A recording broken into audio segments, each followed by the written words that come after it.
Okay, so welcome back to another video. What we have today is we have ESPN's post-spring, way too early 2025 college football rankings, but except there's only one thing wrong with that. It's never too early for college football rankings. College football is right around the corner. I have not looked at these rankings. This is going to be first reaction, initial thoughts. So let's jump right into this. And the first thing we have is Penn State at 1. And I do not love this, but I understand it from just because Penn State, they bring back a ton. They bring back Aller. They obviously bring back their two running backs, Allen and Singleton. They add Pena in the portal from Syracuse, who is a terrific receiver, Devontae Ross. So they bring in Kyron Hudson from USC. So they bring in some of the star power on the edge that they lacked last year. So in theory, like Penn State looks, definitely on paper, looks like the number one overall team. So I guess I'm fine with it. But Penn State has to prove it to me. I'm still not even sold on Drew Aller. He has all the talent in the world. I don't see Penn State winning the national championship next year. I definitely think they're going to go back to the playoff. Probably going to win 10 regular season games again. But I don't know if I'm sold on them being number one. But for the preseason, it's fine. It's okay. Moving into the number 2 team. This is my favorite team, and Clemson is a team that is very similar to Penn State. They're in this number 2 spot because they return everyone. They return Cade Klubnik. They return Antonio Williams, Bryant Wesco, TJ Moore. They return all their elite receivers on the edge. TJ Parker, Peter Woods up front on the defensive end. And then they brought in Tristan Smith, another receiver. They're loaded with talent, will help as well from Purdue. Their defensive front and their receivers are definitely the strengths of their team. Cade Klubnik, if he can play like he did at the end of the season last year, he still was inconsistent, but I trust in Cade. So I don't mind Clemson being at 2 here, kind of similar to Penn State. They have to prove it to me because they bring back everyone, just like Penn State did. But these are teams that bring back everyone on teams that weren't necessarily too crazy close to winning a natty last year. Even if Penn State made it to that game, they weren't beating Ohio State. There was a clear difference between them and Ohio State, even though they played them really close in the regular season, the way Ohio State was playing. But I like it. I think Clemson is going to be better next year, for sure. Texas at 3. This is a team that you're banking on. You're banking on Arch Manning being great. And the good thing about it is we did get to see him play a lot last year with the injury to Quinn Ewers. And he looked good when he was in. He's a great athlete. And then Texas is just loaded. Steve Sarkisian has done a great job with them. Obviously, NIL helps, and you bring back Wisner as well, who suffered some injuries last year, and then they hit the portal really hard as well. Texas is a legitimate national championship contender every year, and I expect that to continue as long as Sark is there. The Georgia Bulldogs. This is interesting. This is the first time Georgia hasn't been outside of the top 2 in the preseason rankings for the last 3 or 4 years, but you're bringing in Gunnar Stockton. Good thing about it is with the injury to Beck last year, you got to see Stockton play, and he played well. But this is a team that on offense wasn't as good as we're used to seeing Georgia over the past few years. A lot of that was due to Carson Beck, who didn't have as good as a year as Georgia fans were anticipating. But Georgia, again, that defense is going to be loaded. I believe in Gunnar Stockton. Again, legit national championship contender. I have no problem with Georgia being at 4. Ohio State, this is the one that can get really interesting. I think a lot of this for Ohio State rides on Julian Sayin. How is he going to be? I trusted him. I think if Julian Sayin is an elite quarterback, I think Ohio State is the team to beat again next year. I know they lost a lot on the defensive side of the football, but they might have the best receiving room. Them and Clemson probably have the best receiving rooms in the country. With Jeremiah Smith and Carnell Tate, if Julian Sayin is what everyone's saying he is supposed to be, then Ohio State could legitimately go back-to-back. Obviously, I like them at 5. I think it's a safe ranking by ESPN. ESPN, obviously, I mean, these rankings are hard to do. You can't predict. It's hard to rank teams that you haven't seen their players play, whereas with these other guys have so many returning players. LSU also has what LSU has is they return Garrett Nussmeier, one of the best quarterbacks from last year, a guy that we're hoping LSU fans and ESPN is obviously banking on taking the next step next year. They also brought in a lot in the portal. They have the number 1 portal class. They brought in some talent outside Nick Anderson, defensive end. Patrick Payton and Jack Payburn from Florida. These are really good adds. So that's to bolster up their defense, especially after taking a big hit, losing Bryce Underwood to Michigan. But you bring back Garrett Nussmeier, so that takes care of that situation. They open up with Clemson week 1 in what should be one of the best games of not only week 1, but the college football season. I cannot wait. I hope to be in attendance to that game in Death Valley. But yeah, LSU, a lot of this rides on their loaded transfer class, and then bring back Garrett Nussmeier. They should be a legit. LSU should make the college football playoff next year. If they don't, they have a problem. Brian Kelly should be on. If they don't make the playoff next year, Brian Kelly should be on the hot seat. I'm not kidding. In a 12-team playoff format, they should get in. Notre Dame. Notre Dame is a team that I think is interesting. I think they may be a little high. I do trust what Coach Marcus has been building in there and has been doing, but I do think that they're a little bit high. I do have some questions about their quarterback. I love Malachi Fields. Malachi Fields was maybe the best receiver in the portal to me. Jeremiah Love coming back is huge. Faison coming back, it's huge. Greathouse coming back is huge. They actually should be better on the edge next year, but I still have some question marks at quarterback. So Notre Dame at 7 feels a little high to me, but I'm not completely mad at it. And then the Oregon Ducks right here. Evan Stewart should be one of the best quarterbacks in the country next year coming back. You bring in Mekhi Hughes, who was maybe the best running back in the portal. So, and then a lot of this, again, rides on the arm of Dante Moore. If Dante Moore is elite, Oregon is going to be a legit contender next year. If Dante Moore struggles, Oregon is not going to win the Big Ten. So, again, college football, a ton of it is about the quarterback play. Dante Moore has all the talent in the world. Can he put it together? I think 8 is a fair ranking for Oregon, in my opinion. The Alabama Crimson Tide. So, Alabama returns Ryan Williams, one of the best receivers in the country, Jeremy Bernard, and then they return a lot of their offensive line. Again, Alabama is one of those teams. It all rides on the quarterback. I believe that Ty Simpson is going to be the starter. I think Ty Simpson is the best player in that quarterback room. I have all the faith in the world in Ty Simpson. I just don't know how I like a ton of the talent. This is not the same Bama teams that we've been seeing for the last 15 years. Bama is kind of middle of the pack. Talent-wise, everyone is kind of caught up to them. They're not as dominant as they used to be. They're definitely going to have a chance to compete for the playoff next year. They definitely could make it. They're plenty talented enough. I think 9, it's fair for them, maybe a little high, but again, a lot of it rides on what Ty Simpson can bring them at quarterback after you lose Jalen Milroe. Number 10 is the BYU Cougars, and I definitely think this is too high. They bring back Jake Retzloff. You bring back your starting quarterback who had a great year last year. They overperformed last year. The defense is good.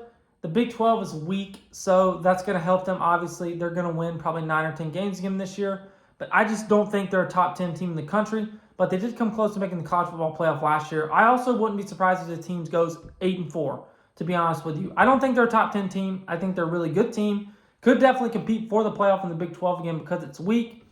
But I don't necessarily love BYU at 10. Illinois. This is a team that, again, returns a ton of people. Luke Altmaier at quarterback. So you put them at 11. I think 11 is a little bit high for them as well. I know Illinois fans, but Illinois fans, you still have everything to be excited about. I mean, if I would have showed you this 3 years ago, you would have thought this was a joke. This was fake. It's not. They ended the season outstanding, won 10 games last year, beat South Carolina in a bowl game. What Coach Beilein has been able to do there has been nothing short of incredible. But I still just don't know if Illinois, I think they can replicate what they did last year, but if they do, that's not a top 10 team. But I do think it could have been a team again that maybe just had a little bit easy of a schedule, maybe overperformed a little bit.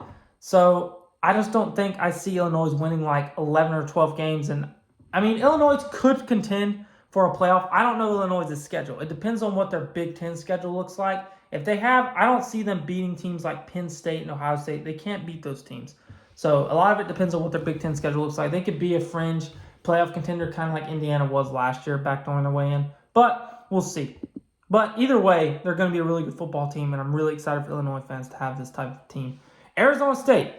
You bring back your quarterback and your best receiver, but you lose Cam Scatterbo. That's a big loss, but they hit the portal hard, as so many of these teams did. And Arizona State was the surprise of the college football season last year. They went from, I believe, winning 2 games in 2023 to going 11-3, making the playoffs. Coach Dillingham has done a terrific job there. I'm fine with them at 12 because I think Sam Levitt is going to be even better next year. I think they're going to run more of a passing attack next year with Levitt and Tyson as to running through Scatterbo, and I think they're going to be a really good team again next year and have a great chance to win the Big 12. I would have them over BYU, in my opinion.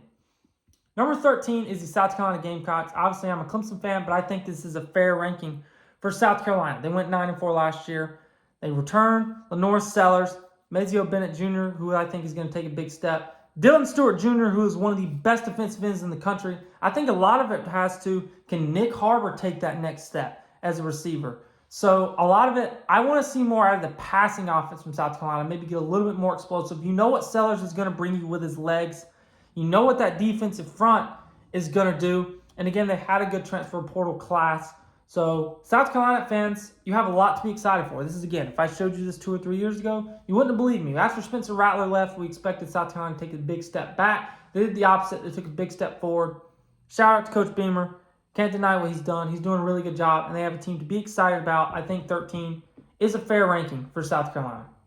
Iowa State, I think this is too high of a ranking for Iowa State. Personally, you bring back Rocco Beck, who I have no problem with. He's a good player. But they lost their 2 best receivers from last year. You lose Higgins and Noel from last year. That was a huge part of their offense. I know you bring in Chase Sell from East Carolina, and they brought in Xavier Townsend from Central Florida. They had to go get receivers. I don't think those guys can replicate what Noel and Higgins were able to do last year, 2 NFL guys. So I think 14 is a little high for Iowa State. I think they're going to be around 8-4, 9-3 next year. But again, the Big 12 is so weak that all of these teams have a chance. Like, one of these teams is going to win the Big 12 and make the playoffs. I still lean a little towards Arizona State again as the best team. But Iowa State, I think, is a ranked team, a top. I would have them more around that 18, 19, 20 mark than 14. SMU, this is a team that I actually think is a little underrated, getting slept on a little bit. But I do think 15, it's a pretty fair ranking. Kevin Jennings Kevin Jennings is going to be one of the best quarterbacks in the country next year. I got to watch him play against Clemson. He's awesome. I love what they do on offense. I love the fast style play of offense they play. They did not put up a great game against Penn State. They got completely outclassed in that game. But I think this year, I think they have a great shot to make the playoffs again next year. And I expect them to be ready. I think they bolstered up on the defensive line, added some size to prepare more for that physicality. And SMU is a team that has money. They're going to get better in the NIL era, and they're going to get more ready to face that physical style of play that you need to win national championships. So SMU is a team that I think is going to keep getting better. I expect to be good again next year. 15, I think, is a good ranking for them. I think that's around what they're going to be at. I expect a similar type of season next year from SMU. I don't know if they're going to make the playoffs, but I think that's a fine ranking. Texas Tech, this is a team who has benefited from having a monster portal. I think 16 may be a little high. You bring back Morton, who's a good player, Eakin, and then you also just brought back Hudson, Mike Hudson, who left, went to A&M, and now he's back. He didn't do a ton last year as a 5-star recruit, but this is a team that hit the portal hard. They bolstered up the defensive line, the offensive line. They added a lot of really good players in the portal. So Texas Tech, 100% is a sleeper to win the Big 12 next year. And again, the Big 12 has so many teams. The Big 12 is going to be so fun to watch again next year. I enjoy watching the Big 12 so much. I know none of these teams are really national title contenders, but it's so fun because there's so many teams that have a chance to win that conference and make the playoffs. It makes all those games so important. They just beat each other up. And Texas Tech is going to be right in the thick of it. Again, I think 16. I would like them more around like that 20 to 22 range until I kind of need to see it. But 16, it's okay. Indiana is a team that I actually am a little bit higher on than 17. I think you could get them up closer to the top 10. And a lot of that rides on because I love Fernando Mendoza. I think that they have a lot of people losing Curtis Rourke is a big deal. I think Fernando Mendoza is just as good, if not better. He's a better athlete. He has a big arm. He is a really, really good player. If you have not got to watch Fernando Mendoza play football, you were in for a treat next year. He's playing on the West Coast at Cal last year. Not many people got to watch him play. Also, Cal wasn't great, but he is a really, really good player, and I think Indiana is going to win 9 or 10 games again next year for the playoffs. I think they should be around that 11 to 12 mark. I also love Elijah Surratt. He's going to be one of the best receivers in the country next year. And we all saw what they were on defense last year. They did lose some on defense, but they were one of the best defenses in the country last year. And I know they didn't put up a great game against Notre Dame, but I expect them to be in the mix again next year, even though their schedule is a little harder. Kansas State. This is a team that last year we were really high on. I think 18 is a good spot for them. They underperformed last year. This was the favorite to win the Big 12 coming into last year. Avery Johnson, it's time to take that next step. He has all the talent in the world.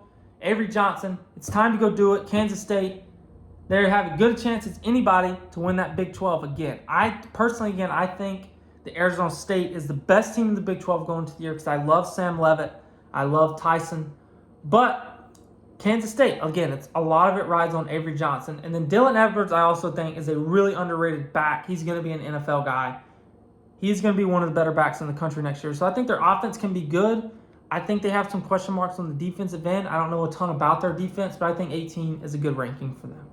19 is the Florida Gators. This is a team that a lot of people are high on. Everyone is picking to take that next step, and I like it. But it's another one of those teams that I feel like I need to see it. I love DJ Lagway, but my thing with Florida that I really like, and I love Jaden Ball, who was also a true freshman running back last year who came out of nowhere in the middle of the season due to some injuries and just had some monster games. But I think with Florida, the biggest thing to me is they have such a young defense and a defense that was playing outstanding football at the end of last season. Their defense was the reason they were winning games and got so much better into the year. I expect that defense to be just as good. So Florida is a defense to watch out for next year. You hear so much about DJ Lagway. I think 19 is a solid ranking considering that we haven't seen it yet and we saw flashes of it. I do think Lagway needs to put it all together.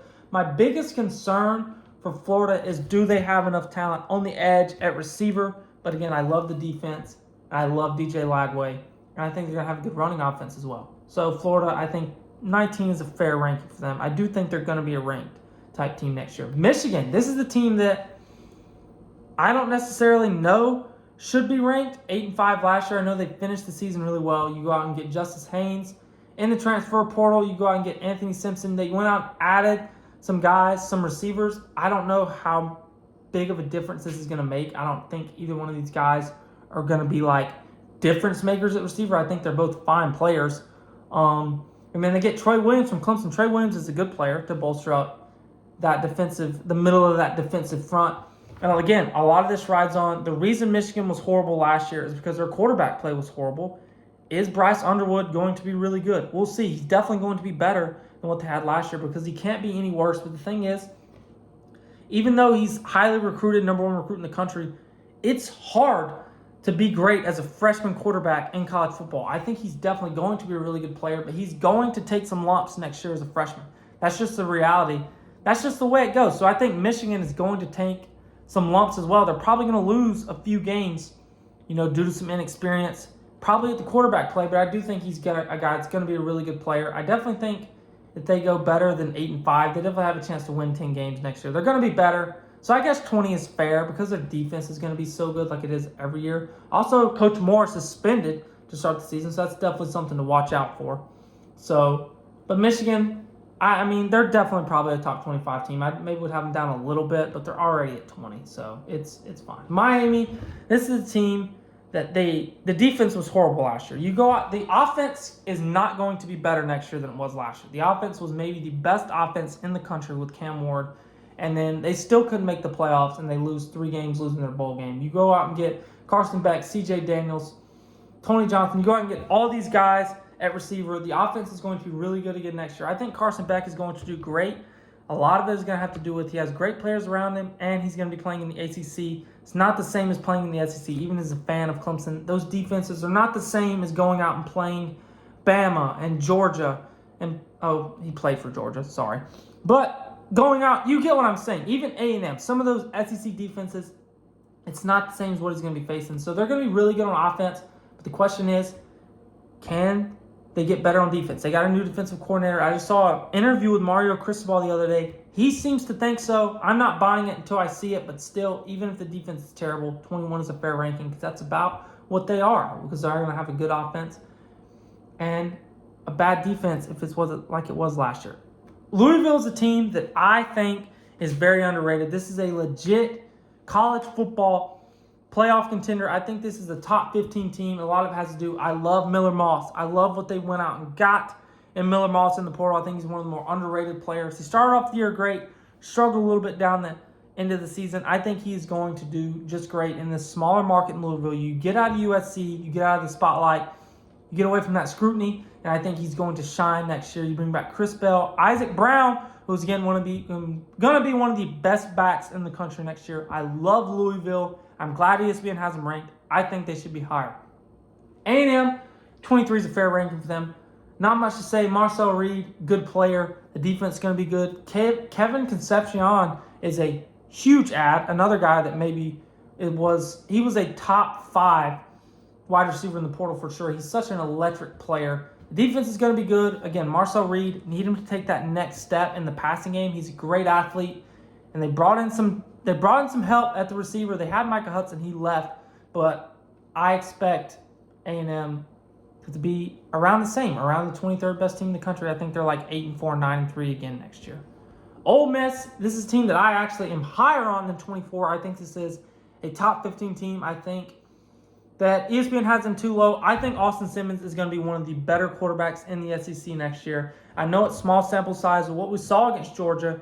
I just think he's going to be really good. I love the way he carries himself. I've seen some interviews with him talking. I've seen Lane Kiffin, the way he thinks of him. And the fact that Ole Miss didn't go out and get a QB in the portal, when Lane Kiffin is not scared to use the portal, and he's proven that.